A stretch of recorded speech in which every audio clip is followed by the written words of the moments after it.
Hey everybody, this is the next instalment in our series on the Christmas story. In our life groups, we've been studying individual characters in the story. And this evening, we're going to be looking at Joseph. Now, when reading the story, there was just a few things that really stood out to me about Joseph. And there's just some things I want to highlight about his character.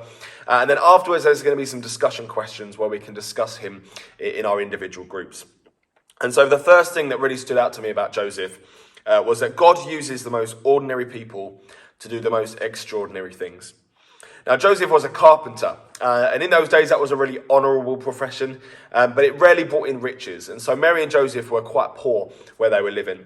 And it's probably not too far of a stretch to assume that Joseph was probably fairly well known in the area that he was living in. He was obviously building things for people, and so people would have known who Joseph was. But yet in the grand scheme of things, carpentry was considered an extremely ordinary job. That Joseph was just an ordinary guy doing an ordinary job in an ordinary setting. And yet, even though he was so kind of extraordinary, he was a massively important part in the greatest story ever told. Now, see, the reality is that God uses ordinary people like you and like me to fulfill his plans and his purposes. However, sometimes his plans and his purposes don't always make sense. They're far bigger than we can ever imagine, and so it takes an obedient heart to step into the things that God has for us, to say yes to the things that he's called us to do. And this is what Joseph, I think, demonstrates so well, especially when he was visited by the angel of the Lord in Matthew. Now, Mary told Joseph, as we all know, that she was pregnant, and Joseph was worried what other people would think, and so his plan was to divorce her quietly, as not to kind of cause her any harm. And so the angel of the Lord appears to Joseph in a dream and gives him clear instructions not to do that, but rather to stay with Mary, and that she will give birth to this baby, and that the baby's name would be Jesus. Now, Joseph was obedient. He said yes. He followed the instructions of the angel of the Lord despite potential criticism from others, despite the harm or the opinions or the judgment that he might receive from other people. Despite the challenges that would arise along the way, he said yes, and he did what he was told. Now, there's a challenge in that for all of us, I think, as followers of Jesus, that sometimes the plans he has for us, the things that he's calling us into, don't always make sense to us at the time. They don't always make sense in a worldly sense. They kind of sometimes go against what everybody else is saying. And yet God is just looking for obedient people to say yes. People with an obedient heart that will follow him and step into the calling that he places on our lives, despite what others might think, despite the judgment of others. He's looking for those obedient people. And so God uses us to do the most extraordinary things, ordinary people, but he's looking for people just to say yes, to step in to what he has for us. The second thing that stood out to me about Joseph was that Joseph was kind of fully human and experienced human emotions. I think sometimes it's easier to see Joseph as just a character in the Christmas story. You know, we see the nativity stories so often that we kind of just get used to this character of Joseph. But the reality is that he was a real person. That he was a human. He was a father who experienced all the emotions and feelings that we experience in this day.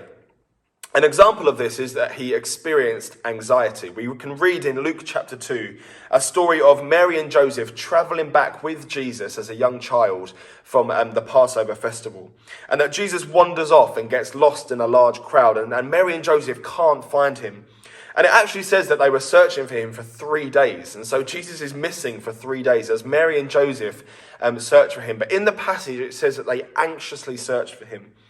And then as Mary and Joseph find Jesus after the 3rd day, they say to him, or Mary says to him rather, "Your father and I have been anxiously searching for you." Joseph experienced anxiety, he experienced the emotions that caused. And it's a very human thing, I'm sure, for parents listening out there. They've all had experiences of where they've maybe been in a crowded place and their young child has wandered off, and the anxiety and the worry and the fear and the panic that comes with that. It's really relatable. And I think it's so easy sometimes to get caught up and focus on the big events of the story, such as Herod trying to capture all the young children and the journey that they take and all those different things, that sometimes we overlook and forget the little things that happen in the story that catch Mary and Joseph off guard. These moments where things don't go quite to plan, the things that unexpected moments happen along the way. Sometimes as Christians with our journey of God, living out the calling that he's placed on our lives, we experience these moments of things happening that are unexpected, things that are difficult along the way, things that cause us to worry or give us anxiety, or even sometimes make us feel like we want to give up, make us feel like we can't do this anymore, we can't keep going. But actually, I think sometimes the biggest callings that God places on our lives often come with the biggest obstacles to overcome. And actually, sometimes as Christians along the way, when we're facing anxiety and we're facing challenge and worry and unexpected things happening, that actually we've got to learn to navigate those things and trust that God is with us through it all, and that God is going to push us through those things to the other side. That he's doing a work in us, that he's doing something in us, that we are making progress with him step by step on the journey. And that actually it isn't always smooth sailing, it isn't always easy, that we do face challenges along the way. And I think that's what we can learn from Joseph, that Joseph was somebody that still kept going, that he carried on, he knew that God was with him, and he fulfilled the things that God called him to do. My next point is that Joseph was a spiritual dreamer.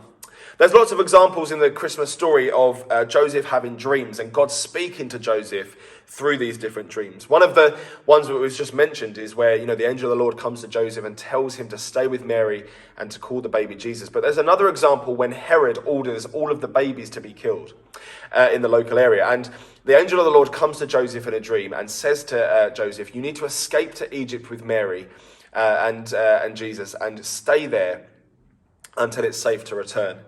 And so Joseph does that. He goes off and he escapes with them, and he trusts that God is leading them to safety. But Joseph listens to God's voice and instructions time and time again in these different dreams, that there's so many examples of God speaking to him, and Joseph listens and then acts and obeys. He recognizes that these dreams aren't just random coincidence, but actually they are divine instructions from God. It says in Isaiah 30:21, and your ears shall hear a word behind you saying, this is the way, walk in it, when you turn to your right or when you turn to your left. The truth is that God loves speaking to his people. He loves communicating with us. He wants to be in relationship with us. But sometimes I think it's so difficult to hear what God's saying because sometimes we don't take the time to listen.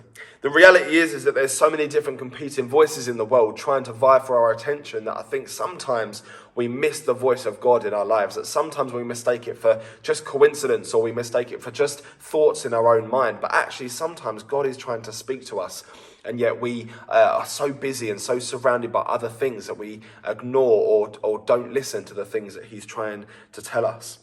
And I think that's a real challenge for us as Christians, that we need to be like Joseph. We need to be somebody that listens out for the call of God. We need to be somebody that doesn't just listen, though, that actually obeys and does what God is telling us to do. That there's real challenge for that in us, in a world where it's so busy and all those different things, that we need to spend time just seeking out God's voice and listening to what he wants to say to us. So there's just 3 observations that I made about Joseph and about the person that he was. The discussion questions will now follow, and I hope you guys have a great discussion in your groups.